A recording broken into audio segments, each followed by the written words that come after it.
राजा Raghuvanshi murder case से जुड़ी बड़ी खबर आ रही है।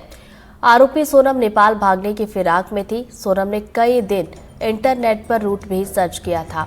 सोनम ने खुद को बचाने का प्लान भी बनाया था। सोनम ने खुद को अंडरग्राउंड रखने की प्लानिंग की थी, तो सिलीगुड़ी और काकरभिट्टा से नेपाल का रास्ता उसने चुना था। तो बड़ी खबर आप तक पहुंचा रहे हैं। राजा रघुवंशी मर्डर केस से जुड़ी ये बड़ी अपडेट है, जहां आरोपी सोनम नेपाल भागने की फिराक में थी। सोनम ने कई दिन इंटरनेट पर रूट भी सर्च किया था और खुद को बचाने का प्लान भी उसने बनाया था। खुद को अंडरग्राउंड रखने की प्लानिंग उसकी तरफ से की गई थी। सिलीगुड़ी और काकरभिट्टा से नेपाल का रास्ता उसने चुना था। और शिलांग पुलिस की पूछताछ में सोनम ने कबूल भी किया कि पुलिस को गुमराह करना चाहती थी वो, और गुमराह करने के लिए ऑनलाइन ट्रांजैक्शन उसने नहीं किए और मौसी के बेटे के 4 बैंक खातों से मोबाइल को उसने कनेक्ट किया और आरोपी सोनम ने चारों बैंक खातों से ट्रांजैक्शन किए और सोनम ने 15 लाख से भी ज़्यादा का ट्रांजैक्शन करके रख लिया था। तो ये बड़ी खबर आप तक पहुंचा रहे हैं। राजा रघुवंशी मर्डर केस से जुड़ा बड़ा अपडेट सामने निकल कर आ रहा है, जहां पर इस पूरे मामले में आरोपी सोनम नेपाल भागने की फिराक में थी और इसको लेकर उसने प्लानिंग भी कर ली थी कि किस तरीके से उसे अंडरग्राउंड होना है।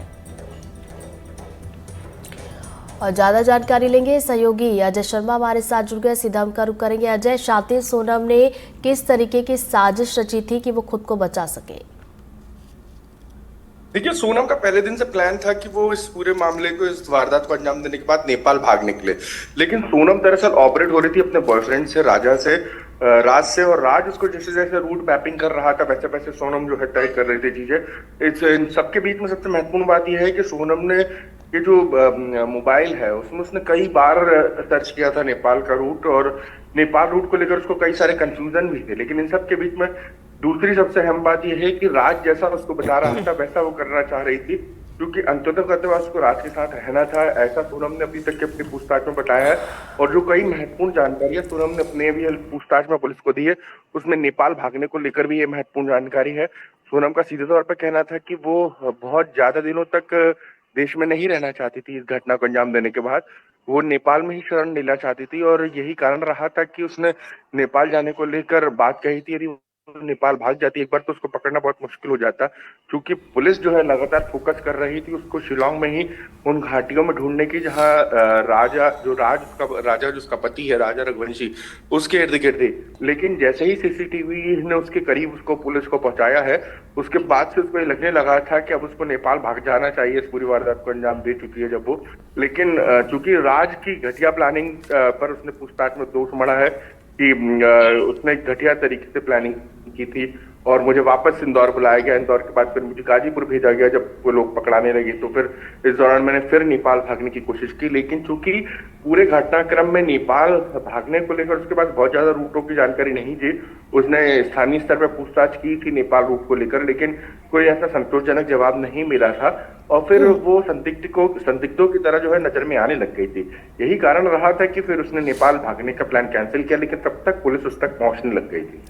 अजय, देखिए, अंडरग्राउंड करने की किस तरीके की साजिश थी आपने बताया। इसके अलावा देखिए, पुलिस को गुमराह करने की कोशिश भी उसकी तरफ से की गई और यही वजह रही कि ऑनलाइन ट्रांजैक्शन भी उसकी तरफ से नहीं किए गए, बल्कि मौसी के बेटे के 4 बैंक खातों से उसने मोबाइल को कनेक्ट किया।